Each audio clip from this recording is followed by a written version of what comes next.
Most people wouldn't know this unless they're really deep in the world of brass music, but there's a trumpet manufacturer, Steve, out of Portland. The guy's named David Monette, and he makes extraordinarily high-end trumpets by hand. Each one's a custom commission, and it's kind of fine-tuned for the player doing the commissioning. It's basically the trumpet equivalent of a Stradivarius. And they look different. When you see one, you know it actually just immediately from the way it looked. Neil, you had been on a wait list for a long time, right? And you finally got one? I did. I finally got one. I was on the wait list for 3 years.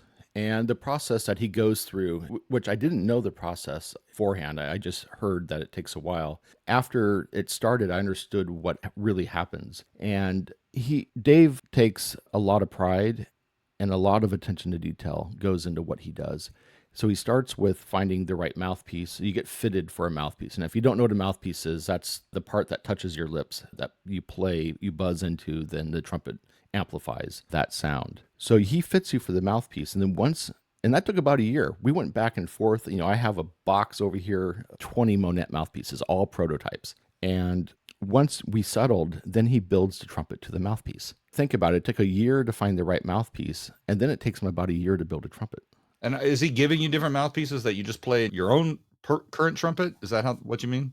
Yeah, so he made all of the prototype mouthpieces were made for a conventional trumpet. So I would play it on my Bach trumpet. And so once we settled, then he started the manufacturing process on the actual trumpet. And my trumpet is unique from Monette, or it's not unique to Monette, but unique in the trumpet world, is my mouthpiece is built into the horn, which is one of the reasons why he waits a year to make sure you're really comfortable. Oh, it's not threaded, can't come off. Mine is threaded, it can come off, but it's something you don't change because everything is tuned to that mouthpiece. There's a lot of secret sauce into what he does, some of it not so secret, but every component of the trumpet is tuned to a resonant frequency of A440. The mass of the mouthpiece and the mass of the trumpet have to be in balance together so it resonates at the proper harmonic, according to Dave. And it's a very manual. You can't replicate what he does in a manufacturing line. That's why other trumpet manufacturers like Bach and Yamaha don't do what he does, why they can't get close to his quality or his timbre, his sound, etc. Well, Neil, when you go to his website, you're the first picture on the website. I noticed that. Those trumpets are amazing looking. Like they're all unique. Do you have yours? Can we see yours? Do you have it nearby? It's not in this room. It's in the other room I practice, and it stays in my living room. That's amazing.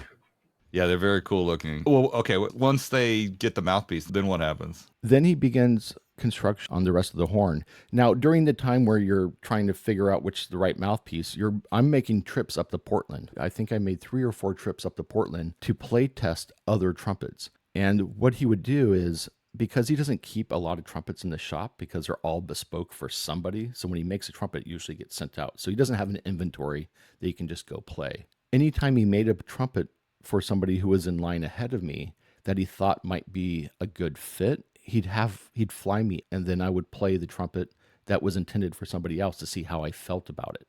And then he would listen to me. He would ask for my feedback I felt while playing it. And then he would take notes. And then when he goes to build my horn, he takes all of those experiences and what I said and felt about the other trumpets that I played and tries to find the Goldilocks happy version between all of those that's right for me. You went up and played those trumpets. Like, were you listening for, trying to feel as you were playing it? Was it like the timbre, the way the air goes through it, like the action of the...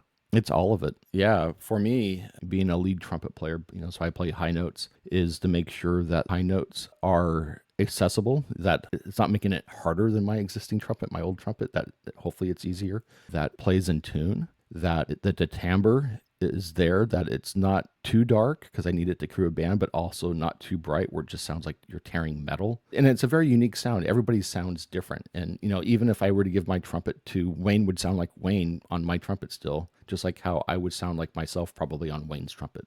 I played trumpet in high school, but I don't remember like how the other players sounded different than me, other than the notes they could hit and like the power of the notes. Oh yeah, everybody has their own sound for sure.